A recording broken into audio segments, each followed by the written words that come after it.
Now let's try to determine the time that the bridge guy is filmed. Okay, I call him the suspect, but bridge guy seems to be the term that everybody wants to use. Okay, I think he's a barbarian. So it looks like you can see his shadow, maybe right there, because it goes away. It's hard to tell though, you know, because some of those are railroad ties. What people don't understand is that between this platform here and his feet, there are literally dozens and dozens of, maybe even over 100 railroad ties. So every time you see a line there, that's just one that has a larger gap or is raised and you can see a shadow on it. There are literally, I can give you an example by using 3D Studio Max. Look at this. I have this to scale, so these are the correct sizes and everything, so you can see them when you're at that angle. So let's zoom in like this. You see how you can see them and still make each one out, but watch when you go down low like this. Basically, let's see if we can look through that camera, and I'll move it over like this.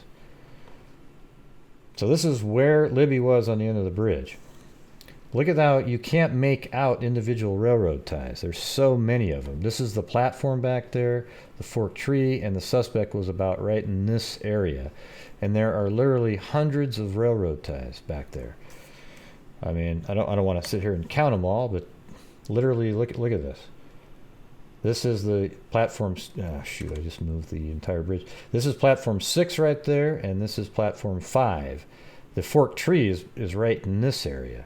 That's platform 5, and the suspect is actually right here, and that's what's hard for people to conceptually visualize, but that's just the way it is because the camera is so low, it puts in a ton of railroad ties into the shot, and it's hard to determine each individual tie and an angle that one might represent. However, I think it is possible by looking at the suspect video here.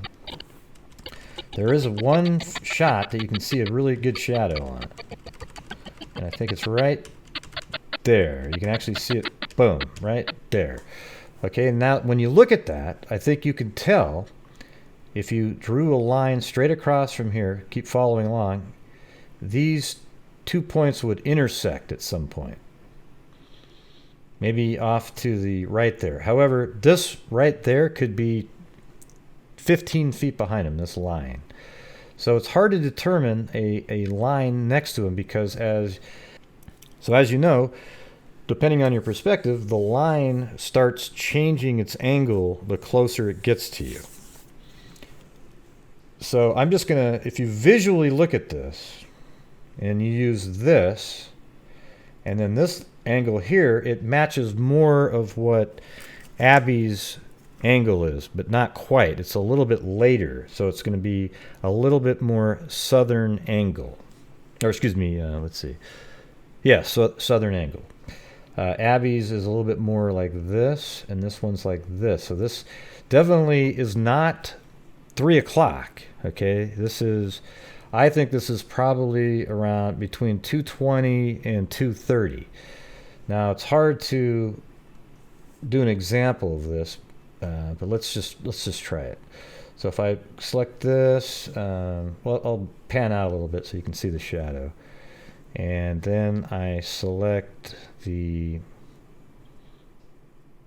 daylight time here, or it's the daylight system in the software program, and then set it up, and I'll set it to about 2:30. And let's see what that does.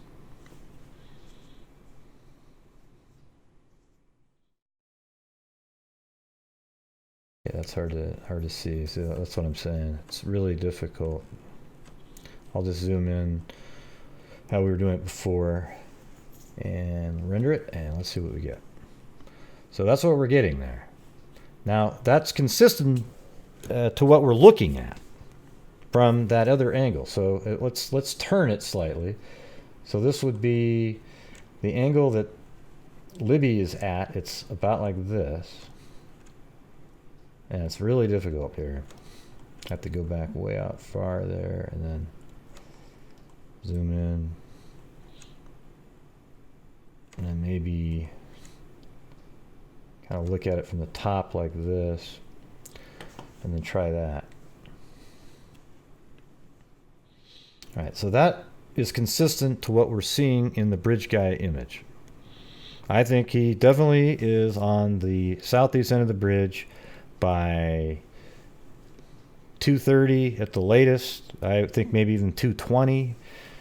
We just can't see this side rail here, and we can't see any close railroad tie angles, but we do see that the angle is heading up more north.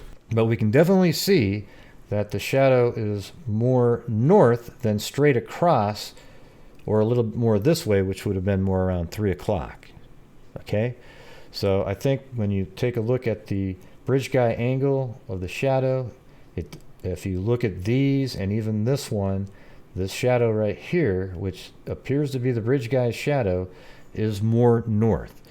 Now, I was telling somebody in a video that you can't determine the shadow from a single still shot because you don't know what you're looking at. You have to have the video to be able to determine the shadow by following it along. See, so you can actually see the shadow kind of moving with him, and then this shot right here is the best angle that we can get. And as you can see again, to keep hammering this point home, the shadow is of a northern angle compared to the lines on the bridge. You can definitely see that. So this line here and this line would intersect somewhere out in this area. Okay, so I think that proves that the bridge guy image is around 2:20 to 2:30. And as I always say, everybody, until next time, be safe out there.